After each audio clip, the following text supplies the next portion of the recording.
You use the phrase all the time. The writing is on the wall. It means disaster is inevitable, and everyone can see it coming. But the origin of that idiom? It isn't just a saying. It's basically an ancient horror movie scene that actually happened. Let's go back to ancient Babylon. King Belshazzar is throwing the absolute biggest party of the year. We're talking 1,000 nobles, music, excess. It is the height of luxury. But Belshazzar gets arrogant.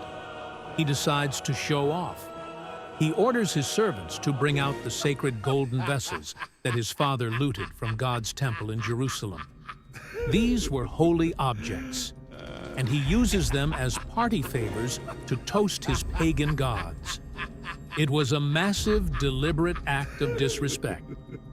And that's when the party stopped. Suddenly, out of thin air, a human hand appears. No body attached, just floating fingers.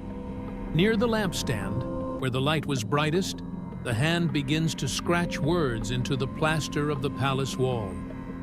King Belshazzar completely loses his mind. The Bible actually says his face turned pale, his legs gave way, and his knees knocked together in terror. He screams for his wizards and astrologers to translate the message, but none of them can read it. Finally, they call in Daniel, the exile from Israel.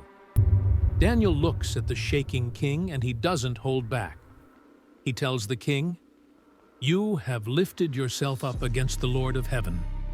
He reads the 4 words, Mene, Mene, Tekel, Parsin. The translation was brutal. God has numbered the days of your kingdom and brought it to an end.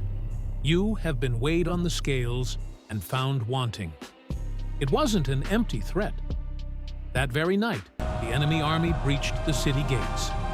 Belshazzar was killed and the Babylonian Empire fell. So, next time you see the writing on the wall, don't ignore it. Subscribe and share.